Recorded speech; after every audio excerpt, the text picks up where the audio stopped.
ikaw ay isang vlogger at naghahanap ng lavalier mic at hindi mo alam kung ano ang mas maganda, ano ba ang mas maganda, yung mamahalin ba or yung mumurahin na hindi naman masyadong mahal? Ano ba talaga? Ito, kung ang tripod nyo ay may hawakan ng mic, kagaya nito ay mas maganda, ano? So, good to go na tayo, ano? So, ito ay pagkabit ay ganito lang. So, pagkabit mo dito sa charging port, pagka nag-stop na yung mga blink niya ay ibig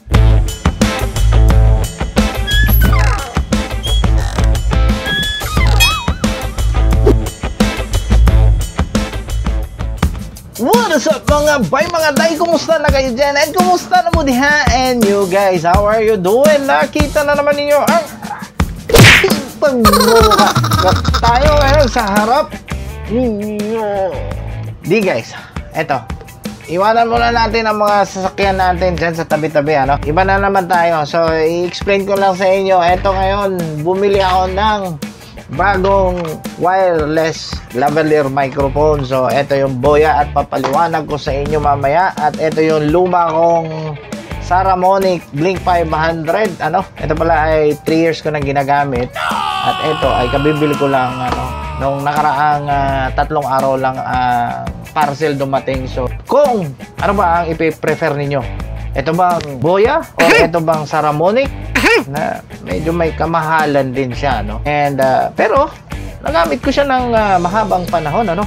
So 3 years. So not bad. I don't know, pero parang nasa isip ko, pero ito yung kayo na lang maghusga. Ite-testing natin siya kung gaano kahaba yung pwede niyang maabot sa kanyang receiver at transmitter, kung maririnig pa ba niya kung kahit na malayo na siya, di ba? Buti pa yung si Marites, kahit gaano kalayo naririnig niya yung chismis. So anyway, and now recently, after forever, bumili ako ng isang bagong lavalier mic, Boya. So ito po yun. Ang Boya ay the same sa Saramonic na 2.4 GHz din na wireless microphone system, but it is intended for the Android devices. Ito ay dual for DSLR, mirrorless, and for any devices like Androids or iPhone. Preferably guys, in my own personal opinion, importante sa bawat content creator na maganda ang audio outcome. So, kung pangit ang ating mga audio na hindi klaro, ini-improve natin ang bawat content natin, ano? So, ayan guys, set up natin tong Saramonic Blink 500, ano? Madali lang naman i-set up to dito sa cellphone. Ito, kung ang tripod nyo ay may hawakan ng mic, kagaya nito ay mas maganda, ano? At, ayun, i-plug in natin dito sa ating headset port. So, at saka dito sa ating receiver, line out. So, ganyan lang. At i-on natin, ilaw na blue ay nagbi-blink na. So, i-on din natin tong isa. So, good to go na tayo, ano? Ang una nating i-testing ay etong Saramonic Blink 500. So, isali na rin natin tong extension na lavalier mic, ano? So, ayan. So, lumayo-layo tayo kung hanggang kailan, kung hanggang saan siya aabutin ang kanyang range sa pag transmit ng microphone, ano. So, ayan. So, siguro naman naririnig nyo pa ako, siguro mga 5 meters. So, atras tayo uli. So, dito.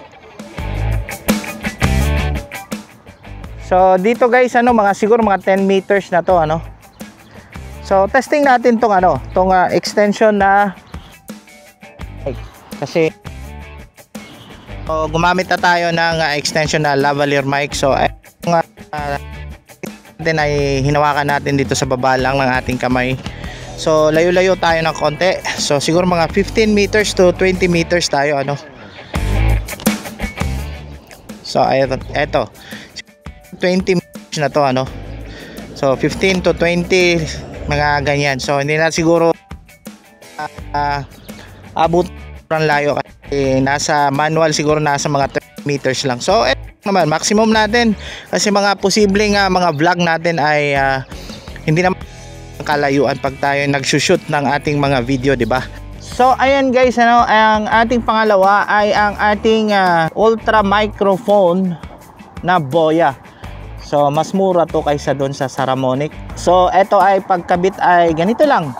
So pagkabit mo dito sa charging port, so gagana na yung receiver natin at i-on natin tong ating microphone ng 2 seconds lang. So ayan, umilaw na siya. Pagka nag-stop na yung mga blink niya ay ibig sabihin nag-synchronize na siya. So testing na natin siya ngayon guys. So ayan guys, ano, hawak na natin ang ating microphone. So testing na natin ang ating mic na walang noise removal. So pagkatapos ng makalayo-layo tayo ng konti, so i-on natin tong ating noise removal kung ano ba ang naging resulta niya, ano. So layo tayo ng konti. So ayan, kagaya ng dati, nasa 5 meters tayo ngayon, ano. So 5 meters, i-on natin tong ating noise removal. Ayan, so ano ba ang resulta ngayon? Ano ba ang kaibahan? So ano bang sa tingin ninyo kung maganda ba o hindi? So ayan, ano. So layo tayo ng konti, papunta tayo sa 10 meters na tayo, ano. So nandito na tayo sa mga 10 meters. So hindi na rin tayo pupunta ng sobrang layo. So kagaya no kanina, so layo tayo ng konti. Siguro naman mga 15 meters na to kung sakali. So ayan, so ito ay naka noise removal na siya, ano guys. So hindi natin alam kung ano ba ang mas maganda sa tingin ninyo. Kung pumalyar man to guys, ano, kung yung kagaya kanina, yung ating Saramonic Blink 500 ay nag-intermittent na yung signal. So hindi pa kalayuan yun, nasa 15 meters pa yun guys, ano. So yun lang ang naging reklamo ko, pero di ko naman sa sinisiraan yung Saramonic Blink 500, but sa tagal kong ginamit yun ay malaki ang pakinabang sa akin. So just only the fact na hindi ko magagamit na sobrang layo, ano. So napakamahal pa naman ng lavalier mic na yon, but anyway, ganun talaga. So kailangan natin mag-experiment pa ng maraming bagay para malaman natin kung ano ang mas maganda talaga. So ayan, so 15 meters, napakaganda siguro ng resulta para sa inyo.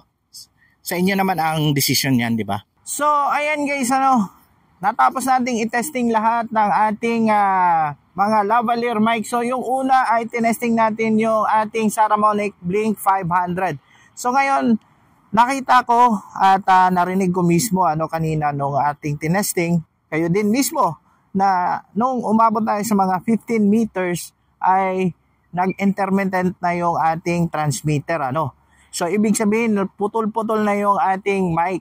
So hindi na niya kinaya kanina. Anyway, ano, ang ating Saramonic Blink 500 ay 3 years na yan sa akin. No? 3 years na ginamit ko na yan. At syempre, of course, ano, malaking bagay din sa akin yan, yung unang lavalier mic ko. Ang advantage lang ng Saramonic Blink 500 ay pwede siya sa DSLR. So yung DSLR natin na camera, no, mirrorless. Pwede rin siya sa Android at iPhone. So yun ang kagandahan sa ating Saramonic Blink 500. So dito naman tayo sa ating Boya Ultra microphone. Napakaganda ng performance guys, no. Lumayo tayo ng konti, 15 meters as usual, same as yung unang lavalier mic natin.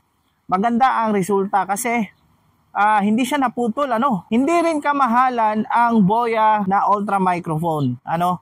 May noise reduction pa siya or noise removal. Kagaya na ito, mahangin dito ng konti pero hindi niyo naririnig ang hangin. Mahal ang Saramonic pero maraming pwedeng paggamitan. And ang Boya naman ay limited lang ang pwedeng paggamitan, but kung bibili ka man ng ibang Boya na pang iPhone ay may jack din siya na separate. So ibig sabihin, bibili ka ng another set of Boya Ultra microphone para sa inyong iPhone. So uulitin ko, ang ating Saramonic Blink 500 ay medyo may kamahalan. Nagre-range siya sa Saudi Riyal ng 448 Saudi Riyal. So kung kukwentahin natin ulit, nasa almost 7,000 pesos in Philippine value, ano. Ang ating boya ay nagre-range din siya ng 175 Saudi Riyal. So, ayun na ang maghusga dyan guys, ano? Kung ano ba ang mas tama para sa inyo. So, Saramonic at boya, okay para sa akin in different ways of using. So, ayun guys, hindi ko na patatagalin ang vlog na to at sana may nalaman kayo at may medyo natutunan kayo sa aking vlog. At syempre, huwag niyong kalimutan mag-subscribe sa aking channel para updated kayo sa mga susunod kong mga video. At lagi niyong tandaan, just only love mga bye mga day. So, see you on my next vlog. Peace!